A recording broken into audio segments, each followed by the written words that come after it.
বহু বছৰ হ'ল এটা নতুন চোলা পিন্ধা নাছিলোঁ। 15 বছৰে মোৰো আমনি লাগিছিল একেটা চোলাকে পিন্ধি পিন্ধি।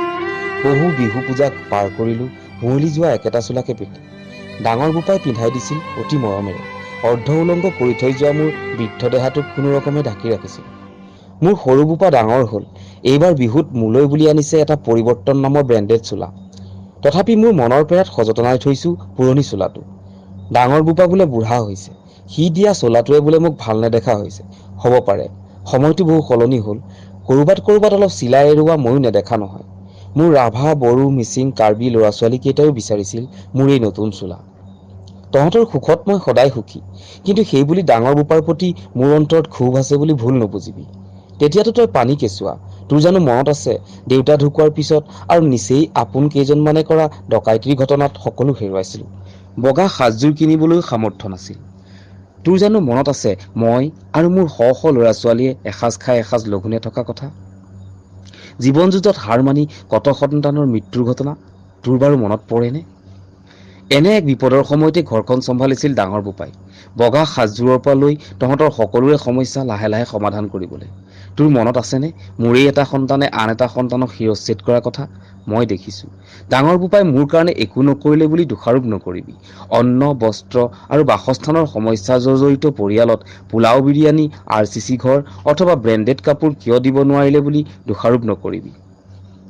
শুৱনি পাতিৰ পৰাই তাৰকামণ্ডলৰ দৃশ্য দেখাৰ সৌভাগ্যৰ কথা জানো তোৰ মনত নাই? আজিতো খেৰীঘৰত এৰাতি কটাবলৈ হাজাৰ হাজাৰ টকা খৰচ কৰি ৰিজৰ্টলৈ দৌৰ মাৰিবলগীয়া হয়। ডাঙৰ বোপাক দোষ নিদিবি। ডাঙৰ বোপা বৰ চিধা। সেইবুলি 15 বছৰ এনেকুৱা এখন ঘৰ চলোৱা কিমান কঠিন এতিয়া হয়তো বুজিবি। বাদ দিয়াহে বুলি কৈ সি উফাইদাং মাৰে বুলি নাভাবিবি। জৰাজীৰ্ণ পৰিয়ালটোক এই অৱস্থা পোৱাওঁতে কিছু অভিমান হোৱাটো স্বাভাৱিক, কাৰণ সি সকলোকে নিজৰ বুলি ভাবে। কিমাননো কম মোৰ অতীত, এবাৰ মন পৰিলে মনত পেলাবি। এবাৰ পাৰিলে 15 বছৰৰ পুৰণি বাতৰি কাকতখন উলিয়াই চাবি। মোৰ অতীত, তোৰ শৈশৱ আৰু পাৰিলে ৰিজাই চাবি বৰ্তমানৰ লগত। সেয়ে কওঁ ডাঙৰ বোপাক ভুল নুবুজিবি। সৰু বোপা, তয়ো মোৰ বৰ মৰমৰ। তোৰ ভাই ভনী কেইটাৰ প্ৰতি থকা বিশ্বাস মৰম ভাগিব নিদিবি। তইতো জান মই আগৰ দৰে সবল হৈ থকা নাই। মোৰেই পুত্ৰ কন্যাই এইখন মোৰ হাত, এইখন মোৰ ভৰি বুলি এটা এটা অংগ কাটি নি মোক পংগু কৰি পেলালে। মই এতিয়া শয্যাগত, কেৱল জীৱনটোৱে লগেৰা নাই শৰীৰক। মোৰ কিন্তু সিহঁতৰ প্ৰতি অলপো আক্ষেপ নাই। কেৱল সিহঁত সুখী হওক, এয়াই হয়তো মাতৃত্ব, এয়াই হয়তো মাতৃস্নেহ। তই দিয়া নতুন চোলাটোক চেকা লাগিব নিদিবি, বৰ বেয়া দেখিব। জেওৰাখনো পুৰণা হৈছে, ঠায়ে ঠায়ে ভাগিছে। চুবুৰীয়া কেইঘৰমানৰ ফালে জেওৰা দিয়াই নহল। সেইফালেদি হিন্দী চুৰবোৰ সোমাই। ধৰা পৰিলে মোৰেই সন্তান বুলি DNA ৰিপৰ্ট দেখুৱায়।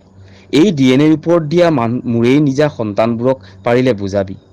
এটা কাম কৰিবি, জেওৰাখন মেৰামতি কৰাতকে অলপ টকা পইচা হলে ইটাৰেই ৱাল এখন গাঁঠি দিবি।